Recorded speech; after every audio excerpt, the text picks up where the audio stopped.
All right, guys, welcome to the Battle Series, Week 4. This week, Jesus takes on the enemy.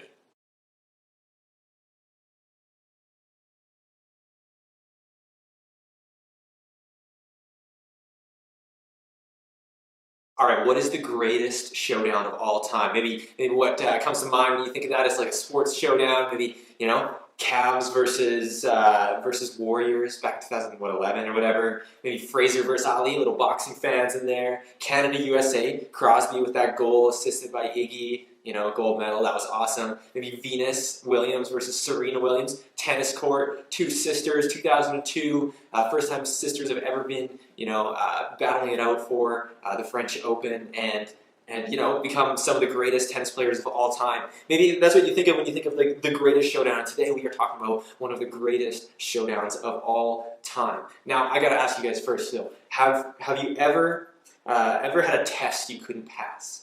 I had this video game way back in the day. So when you bought boxes of Kraft Dinner, sometimes you would get these CD like computer games. This is way back, and I got a CD computer game of Aladdin. Okay, so like the Disney's Aladdin, and so I was playing this game, pretty fun game, and I got to this one level where you get to the actual palace, right? So you're at the actual palace, and you got to break in, but you have to get this coin, and it's in the middle of a pool. And I'm just thinking back to this, like the graphics were so bad, but you got to get this pool or this coin out of this pool, but there's an alligator in the pool, and so you have to like run and jump, and I just could not get past this level. I was just too afraid. Which is funny to think about it because it's literally like the lamest graphics ever. But I was just too afraid. I just could not get past that level. I never actually did. I never finished the game. So there you go. Well, guys, what we're talking about this week is the pattern in the world that we see where we continue to fail tests. And the test that the story of the Bible talks about is a test to trust God. Now, when we look back through the story of the Bible, it starts in Genesis chapter 3, right? So God creates humans, creates Adam and Eve, and he puts them in this beautiful world, and he says, hey, trust me, and we're going to make this beautiful world. But they fail the test, and they bring evil and suffering and brokenness into the world. And as the story of the Bible goes on, it continues on through the story of Israel, and God brings his people out of slavery in Egypt. He says, hey, I'm going to put you in a really good land, and you just got to trust me. We're going to go through the wilderness, through the desert, and they don't. They build a golden calf, and they bow down to idols, and they do injustice, and evil and suffering comes into the world. And this isn't something that's totally disconnected from you and me either, but every single day you and I face that test as well. You and I face the test, am I going to trust God with my life, or am I going to do it my own way? And here's the problem though, guys, and this is a problem I've been thinking about this week. We have to ask ourselves, hey, am I going to trust God's way of life or my own? On one hand, one is hard, but it leads to life. And the other seems better in the moment, but it ends in disaster, just like the people who came before us. But the problem is here, this is where the enemy attacks us, right? We've been talking about this battle series, how life is a battle, and it's a battle not only just against what we can see, but a battle against the spiritual enemy. And he attacks us. Last week we talked about at these moments of decision, these moments of test. And here's what our problem is, guys, is that we all continually fail the test and are deceived that our own way is better, and it leads us to bring in evil and suffering into our world. So guys, what we need someone to take on the enemy for us, because we can't pass the test. We need somebody to go in, take on the enemy for us, and win, to pass the test and lead us on to the next level. Have you ever had like a sibling or something like that, or a mom or a dad when you get to a hard part in a video game or something like that, and like, can you just get me past this level? And they do it, and then you're like, okay, I passed the level. But then, harder levels, it just gets harder as it goes on, right? I never had that, so that's why I couldn't finish my Aladdin game, because my sister sucks at video games, so whatever. Anyways, I never got to finish it. Maybe I'll find it one day and finish it, I don't know. But here's what we're going to look at, guys, because Jesus steps on the scene.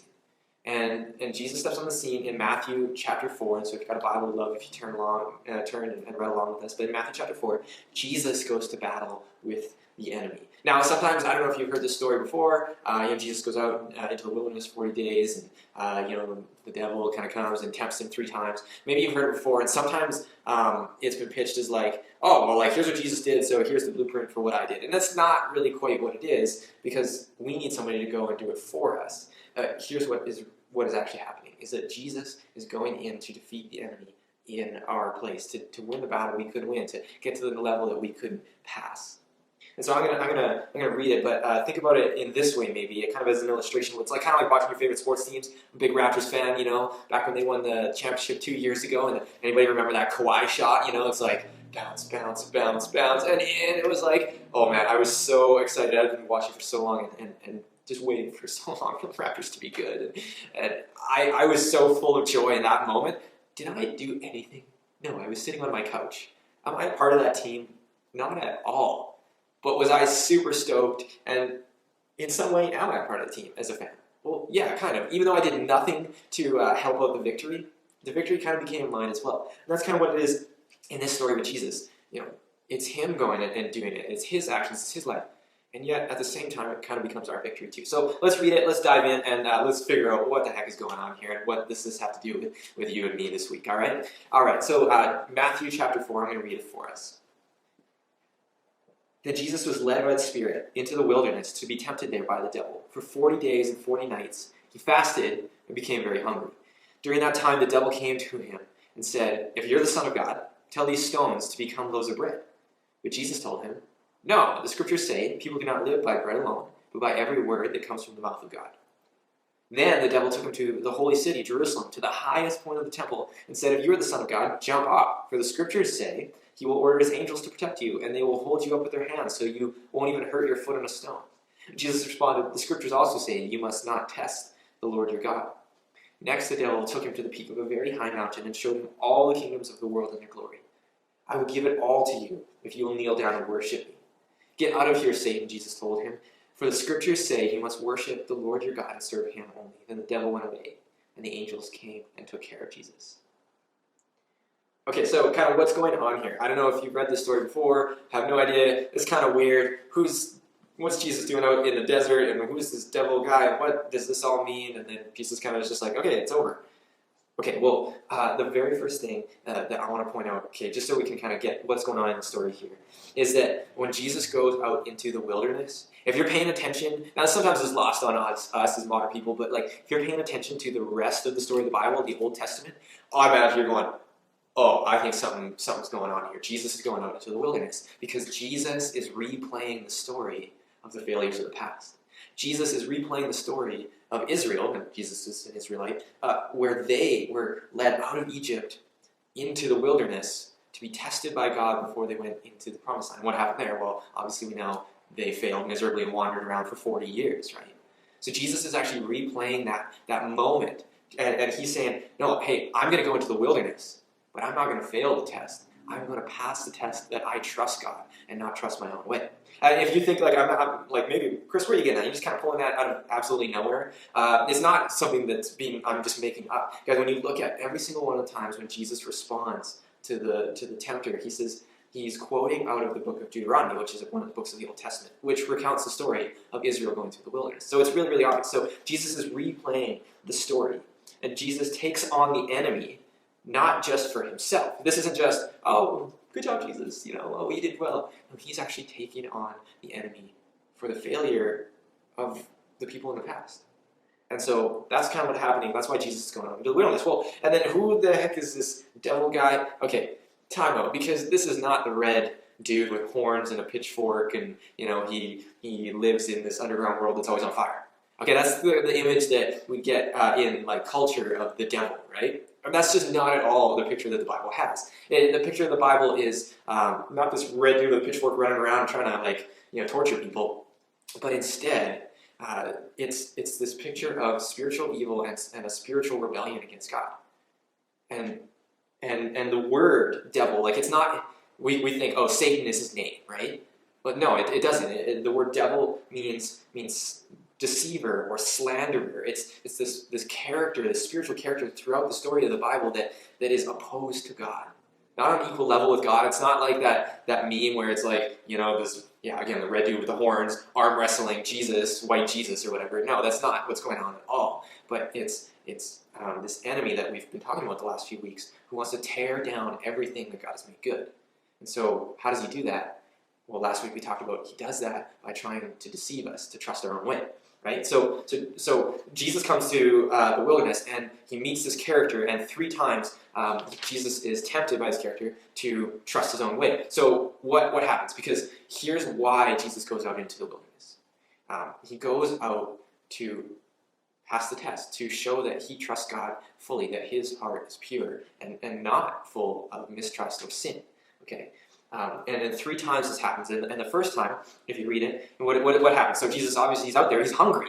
He hasn't eaten for however many days, right? It says 40 in total. But and so the devil comes along and says, "Hey, you got to turn these stones into bread. You got power. You can do that." Okay, maybe that's true. Okay, and let's just pause and point out, hey, if you want to be a baker when you grow up, that's not sin, all right? So it's not about the bread. It's not about the rocks. It's not about, but it's about this story that Jesus is replaying. Because what does Jesus say? He says, people don't live by bread alone, but every word that comes from the mouth of God. And what he's quoting there is out of Deuteronomy chapter 8. So again, he's quoting out of a story in the Old Testament where God's people went out into the wilderness and were hungry. And then instead of trusting that God, who just delivered them miraculously, would not forget to provide them with food, they start to grumble against God. And let me just read it out here because it really is really cool. And we're going to get to how that actually reflects into our story as well. It says this in Deuteronomy chapter 28, which is what Jesus is quoting here. It says, the whole commandment the whole command I give you today, you should be careful to do, that you may live and multiply and go in and possess the land that the Lord swore to give to your fathers. And leading them into the promised land, right? And you shall remember that the whole way the Lord your God has led you 40 years in the wilderness. Why? So he might humble you, testing you to know what was in your heart, whether you would keep his commandments or not. And he humbled you, and he let you hunger and fed you with manna, which is this bread that God miraculously provided, which you didn't know, nor your fathers knew, that he might make you know that man doesn't live by bread alone, but by every word that comes from the mouth of the Lord. So Jesus is going out into the wilderness to be humbled and to be tested that what's in his heart is pure love for God and pure trust that God is going to take care of him. And it goes on. It says, but the Lord is bringing you into a good land, a land of brooks and waters and fountains and springs and flowing out in the valleys and hills. Guys, we got to remember that it might be hard now, but Jesus is going through this because he trusts that what God is bringing about in the future is even better, okay? We'll come back around to that. Take care, lest you forget the Lord your God by not keeping his commandments, his rules, his statutes, which I command you, lest when you have eaten and are full and have built good houses in them, that you forget him. Beware, lest you say in your heart, my power and the might of my hand have got me this wealth. That's the bottom line, guys. When the enemy comes and tempts you to say, hey, turn these stones into bread, it's not about the bread. It's about, is Jesus going to be able to look back and say, no, I trusted God, not my own strength. Okay, let's keep going. What else is happening here? Because then he's tempted the second time, and the devil comes to him, and he quotes scripture at him. He actually quotes out of what's Psalm 91. So if you know the book of Psalms, Psalm 91, if you can flip over there and you can read it. And here's the thing, guys, is that the devil, he just quotes scripture. So what do you do with that? But Jesus responds and says, oh, but you don't know the whole picture. See, yeah, it says that, but you don't know the big picture. Because here's the thing, guys, is that the line between what is true and a lie is often not clear, okay? It's often not clear. It's like, oh, what should I do? I don't know. What is the right way? That's why, guys, we don't need the rule book. We don't need the Bible to be like, okay, what should I do, God? Oh, that's what I should do. That's not what the Bible is, but we need wisdom from God to go, okay, in this moment, how do I need to live? God, which decision do I need to make? And that's where Jesus comes to, and the devil is quoting out of Psalm 91, but Jesus says, hey, you're just going like this. You're just going like, and not getting the big picture because it says, the scriptures also say you must not test the Lord your God. And Jesus is like, hey, God's not on test here. We're not testing God here in the wilderness. I'm the one who's being tested. Okay, and then the last one, what happens? So the devil comes to him and he says, hey, I'm going to take you to the peak of a high mountain. He shows him all the kingdoms of the world and their glory. He's like, I can give it all to you. I can give you all the power and the glory in the world. And here's the irony, guys, is that that's the thing that Jesus is going to eventually receive. But Jesus knows that first he has to go through the suffering of the cross. And then he'll be raised from the dead. And then he will be crowned King of Kings. But that's the thing, guys. That's where often the enemy tempts us, is he gives us the shortcuts, the easy way. Hey, like, I know God promised you this, but hey, you can just get it if you just go this shortcut, this easy way. And I want us just to pause for a second and imagine, what if Jesus had given in at any of these moments? What if Jesus had not passed the test? what would that mean for you and me? Well, it would just be like, it's just another person who couldn't pass the test. It's just another person who failed to trust God. And it matters so much that Jesus went and passed the test for us, because what he's going to do is he's going to lead us into a new way. And we're going to unpack that. But guys, so that's what's happening in here in Matthew chapter 4. Sometimes reading the Bible can be confusing, and it's like, I don't quite know what's going on, because, it's an old book and we don't understand everything. And so that's kind of what's going on there. It's not just a blueprint for how you and I should do it, like, oh, when this happens, do this. And no, it's like, what did Jesus walk through? And how is that going to lead me through it? So that's what we're going to go into next here. So I just want to give us our 3 battle points. So what are just some things that you and I need this week to go, hey, how do I follow Jesus? Okay, so here's the battle point number 1, is that the battle is for our trust. Okay, so Jesus goes out into the wilderness, and he's tempted, hey, I'm going to trust my way and my provision, or am I going to trust God? It's the same for us. The battle's for our trust. I don't know if you've ever seen Marines train, like the Marine Corps Army guys out of the States. It's like the most intense training, and they have this thing called Hell Week, ironic, that they go through after their training before they can get deployed, right? So they go through this week, and they just get broken down mentally, emotionally, physically. They just put them through absolute hell, because they want to know in the hardest moments, it's a test, right? In the hardest moments, if you and I are beside each other in the battlefield, can I trust you? Can I trust you with my life? And that's kind of the illustration that we take into life. It's like sometimes we go, oh wait, like a test? That's kind of awkward. I didn't think God was allowed to do that. But that's because God wants to know in the hardest moments. Hey, it's fine when it's easy, but in the hardest moments, are you going to trust me? And let's just look at some examples of that. Do I trust God is bringing me into a life of abundance? Do I trust God is bringing me into this good place? Because that's often where the battle is. Think about it in a couple examples. Do I trust God with my popularity? Or maybe popularity, a better way to put it, is my personal value.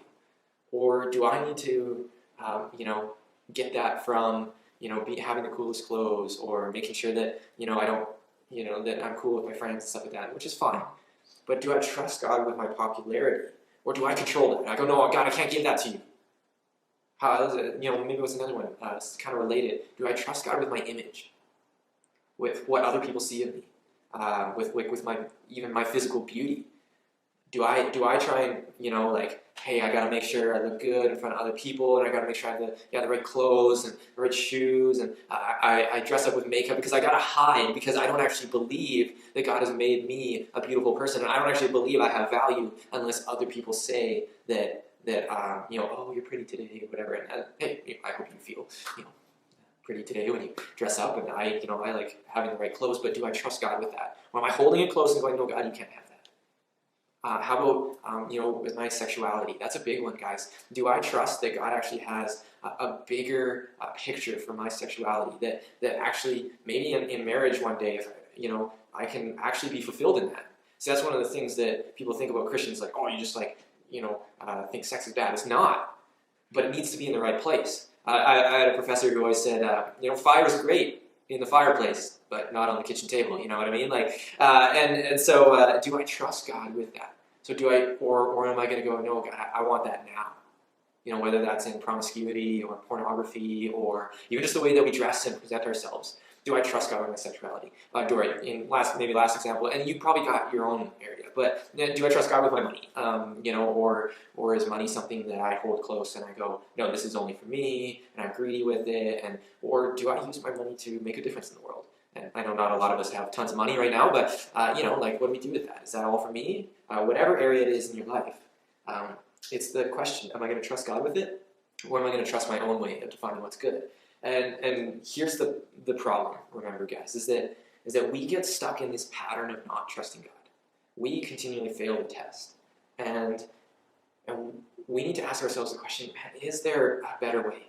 Is there somebody who can lead us into a new pattern of living? Okay, so that leads me to battle point number 2, is that Jesus leads the way. Because if the problem is, hey, I keep failing, I keep messing up, I keep not trusting God, here's what I want to say to you guys. Is that, first of all, Jesus leads the way with grace, okay? Like, Jesus defeats the enemy for us, but also in us as well. See, no matter how messed up you are. That's why Jesus came. Jesus didn't come to go, oh, look, well, I did it. How come you can't do it?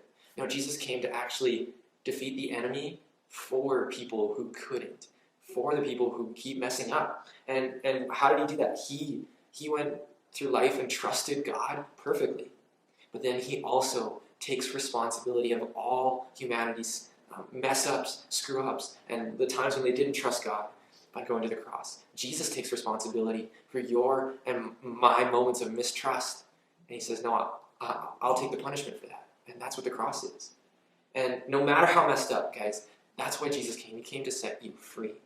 Because Jesus is the one who leads the way, and he leads the way with grace, okay? And Jesus leads the way for your transformation. Because when we experience God's grace, we are actually changed. Because Jesus, it's not just what Jesus does for us. It's like, oh, okay, Jesus did it. Okay, great. I don't have to. No, but what Jesus did for us is actually an invitation into following his way. So he can show you how to beat the enemy the way he did. So think about that for a second. In those moments where I'm like, man, I messed up. Hey, God's got grace for you. And he also is inviting you into a way going, like, hey, you don't have to continue this pattern. I can set you free. And so that's the last point, guys, here is battle point kind of number 3. And this is really like, hey, all that stuff was great, but it's kind of like, what do I have to do this week? Like, I want something I can stand on this week. What do I have to do?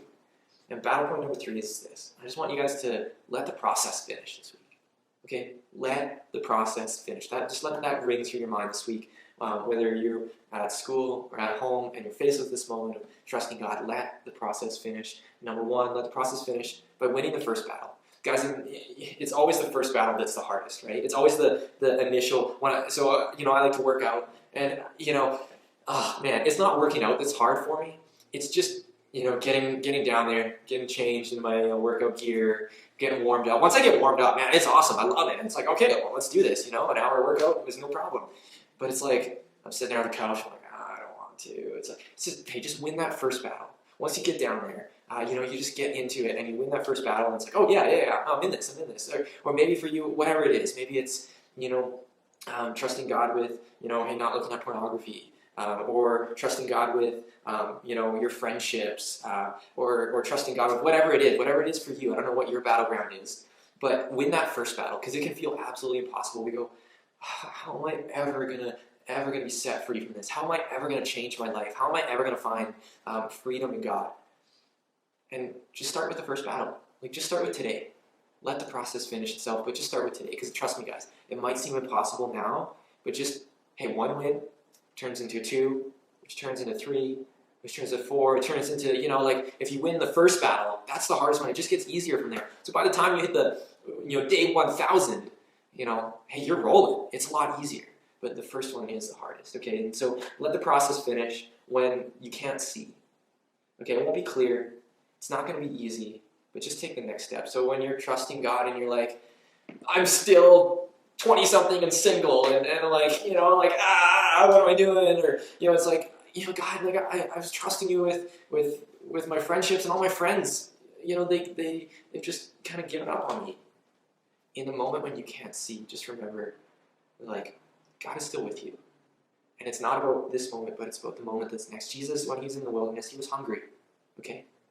But he trusted that eventually God would provide for him. And so in my first year of college, I'll kind of leave you guys with the story here. My first year of college, we went caving, okay, right? So I've never been caving. I'm from Saskatchewan. Like, what do I know about caving? So get my helmet, get my lamp on, whatever. We're crawling through all these caves. We get down to the very bottom, and guys are like, okay, everybody turn off your light. And it was pitch black. And I was like, what am I going to do? I don't know how to get home. I don't know how to cave. I don't know where I am. I'm going to be stuck in here forever. Now, obviously, we turned our lamps back on. But still, I wouldn't be able to get out unless somebody led me out of it. And that's where we are, guys, is we're in the bottom of that cave sometimes. And you just got to let that process finish. Because here's the last thing. Let the process finish. Because the end leads to life. It can feel hard. It can feel like not very much fun sometimes. But guys, following the way of Jesus is the way to life. It's the way out of this pattern of sadness and destruction and sin. Jesus is making all things new, and he wants to lead you in that way.